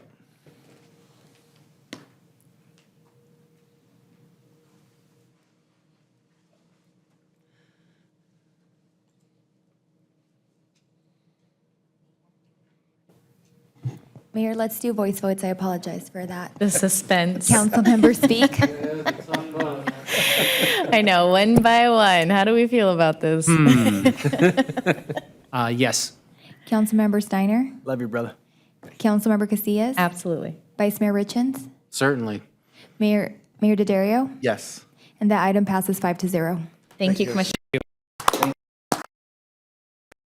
And the next appointment will be from Vice Mayor Richens for, which board was it? Library. For the Library Board of Trustees. Please. Thank you, Mayor. This was a very good selection for library trustee. Her name is Charisse Moat Leonard, and she is coming up, and her daughter gets to watch her come up and be very proud of her mother. And just to give a little bit of information about Charisse, she was born in Corona. She'll always be in Corona. She is a teacher on special assignment at Clara Barton Elementary School. I don't know what the special assignment is. She could tell you, but then she'd have to kill you. She works for the Corona Norco School District for 21 years now. Both her parents worked for the Corona, and I think you guys know her parents. Worked for the Corona Norco School District. Her grandfather worked for the Corona Norco School District. Between all of them, they have literally over 90 years at the Corona Norco School District. And just personally, how I came to know Charisse is the food drives. We would start volunteering at the food drives, and she was always there early. She was always the last one to leave. She always had a good attitude. There was one food drive where it was just raining, and me and Wes got like super soaked. And there was a point where Wes and I just said, screw this, we're going home. But Charisse stayed the whole time, got more wet, and it just tells you where her heart is. She's smart, she's great, she's wonderful. your daughter can believe every word of this. And with that, I would like to make the motion of adding Sharice to the library trustee board. A second. Beat you to it because I pressed the button. Wow. Okay, is the voting back or should we do voice votes again? We have to do voice votes. I apologize for that. Councilmember Speak? Absolutely. Councilmember Steiner? Yep. Councilmember Casillas? Absolutely. Vice Mayor Richens? Yes. Mayor Daddario? Yes. And the item passes 5-0. Thank you. Did you want to say anything? I'm not my dad. No, thank you just very much for this opportunity. As Vice Mayor Richens said, I was born in this community. Back then, Corona Regional was Corona Community Hospital. I still have my little onesie that I went home in. And so I'm very, very invested in our community and making sure that, especially with the expansion of our Heritage Room, that our past is preserved. And then also ensuring that we continue to provide for our future and our community members through engaging programming and other things that we can provide only through our library. So I really appreciate this opportunity. Thank you so much. And as a parent, would you like to take this opportunity to further embarrass your daughter? I mean, this is, would you like, well, I could probably make her come up and speak as well. You know, when my dad gave the State of the City speech, she was all excited about doing the Pledge of Allegiance. Now, at 14 and a half, she's about none of that. Yeah, it's about right. Further and further in the chair there. Yeah. Right. Thank you very much. Thank you. Okay, so these were the two folks that were able to attend the city council meeting. So the other ones we're going to enact in one motion, except for item number 38, which I'm going to make separately. So should we? Voice votes, please, Voice but I votes. need a first and a second. Okay. I'll motion. Second. Councilmember Speak? Aye. Councilmember Steiner? Councilmember Casillas? Aye. Vice Mayor Richens? Aye. Mayor Daddario? Aye. And those items pass 5-0. Okay. Mr. Mayor, even though I think my selections aren't here, I want to acknowledge the work that does go in.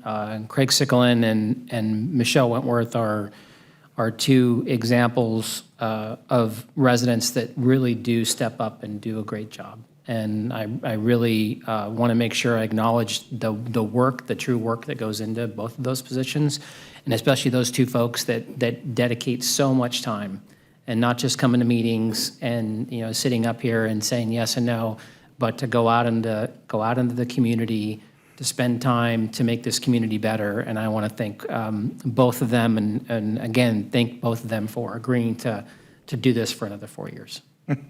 Sometimes I wonder why they agree, but. They're amazing people. We're lucky to have We them. ask ourselves that, right? Councilmember Steiner? Yeah, I want to just acknowledge my two appointees as well. Matt Olson, District 4 resident, husband and father of four, has agreed to serve a full 4-year term after filling the last two for Elizabeth McCurry. And Superwoman extraordinaire Karen Alexander has agreed to serve another 4 years as my appointed planning commissioner. So thank you both so much. Mayor, since everyone's professing their love for their commissioners, may I please? I am also reappointing Shirley Tyler Hayes to the Library Board of Trustees, and she is just, she's incredible. She's got a heart for this, and really, it was almost like the position was made for her. So I'm very excited to have her say yes and recommit to another term. Excellent. Did you want to take an opportunity to profess your love for anybody? My guys aren't up for re-election, but I could talk about Sharice some more. Okay. So item number 38 was just the appointment to the Northwest Mosquito Vector and Control District. Ms. Hernandez has agreed to stay on, and I've asked her to do so. So I just wanted to put that out there. She wasn't able to attend tonight, but I'm sure she's watching, and I'm sure we'll all get a call later on. So this time, I'd like to make the motion to reappoint Ms. Hernandez, and do we have a second? Second. And would you do a vote? Oh, excellent, we can vote now. All right, please vote. Okay, that item passes 5-0. Ms. Edwards, are there any speaker cards from the public for any of the city council member reports? Mayor, yes, we have one speaker card. I'd like to profess my love for several of the commissioners. I've got to watch them do their job, and they truly have raised the bar. Commissioners Sequelin, Alexander, Wentworth. I mean, they've just really gone above. I'm absolutely positive Ms. Tower Hayes is doing equally well. I have not made it to her meetings, much to her chagrin and much to my chagrin. I'm trying to get there, but it just, stuff happens. And to watch the Planning Commission work and know the work that they put in behind the scenes, they've really changed. Same with the Parks Commission, they've changed the dynamic here. They've changed the process. They've brought things to the table, and they're moving how this city grows and develops. They're changing it. Their gravity and their hard work is bending the curve here. So it's making things better because they're on the commission. So I just want to acknowledge that. Thank you very much. Thank you for your comments. Okay, now on to council member comments. Council member Speak. Do you have any comments? Wow, get to do it twice. This is great. I only have a couple things, actually 3 things. First, I'd like to just acknowledge and thank President of the California League of Cities for a 1-year term. They're appointing me to the Housing, Community, and Economic Development Policy Committee, and I got a WRCOG appointment, so thank you, Councilmember Casillas, for the appointment for the Transportation Committee. So I'm no longer on the Housing Committee and get to go slug it out with folks on transportation, which I love. And then I know that tonight that Sheriff Biancos was sworn in. I want to express my congratulations for his achievement. And the Woodspring Suites, they are a extended stay brand. They have opened, they did ribbon cutting without actually like a stealth ribbon cutting, didn't tell anybody, either at the chamber or here, and they are building a hotel at the Crossings. And then that's it. Thank you so much. Okay. Look at that, see? Look at that. Every week it should be just like that. Councilmember Steiner. Don't push it. Agree 100%. I just wanted to give my condolences to the Riverside County Sheriff's Department for the loss of Deputy Isaiah Cordero. Senseless murder, should never have happened. And I just, sending my hugs and support to the team over there, the officers, the families, and the entire law enforcement community. So thank you. Councilmember Casillas. No comments for me, Mr. Mayor. Thank you. Vice Mayor. It's a new year. It's congratulations on your first meeting. I was hoping for RCTC, but didn't get it. So it's a pleasure to serve with all you mayors. I've never been a mayor, so always a council member. And with that, I will adjourn my comments.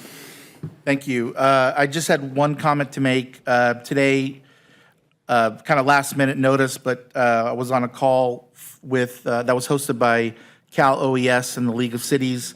Today, the governor of the state of California proclaimed a state of emergency and mobilizes state government ahead of winter storms. It was an interesting call. They had a bunch of different acronyms on the call to talk about what's going on and what they're doing. They're advising, Caltrans is recommending to cancel all unnecessary travel until Thursday evening. They're saying that there's going to be power outages, down trees, et cetera, in the high wind areas along the coast. Possibility of rapidly rising bodies of waters, rivers and streams and creeks. Heavy rain and flood and wind.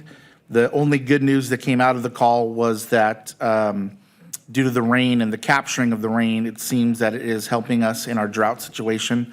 They were very clear to say that the drought is not over, but they're actually capturing some of the rain, which is definitely a good thing. Those are the only comments that I had. So let's see, moving on to adjournment. The future agenda items originally scheduled for January 11th, 2023 have been moved to February. Therefore, the Committee of the Whole of January 11th has been canceled. The next meeting of the council is Wednesday, January 18th, 2023. And I'm going to share in the condolences from Councilmember Steiner. I'd like to adjourn this meeting in honor of Deputy Isaiah Cordero, end of watch 12/29/2022.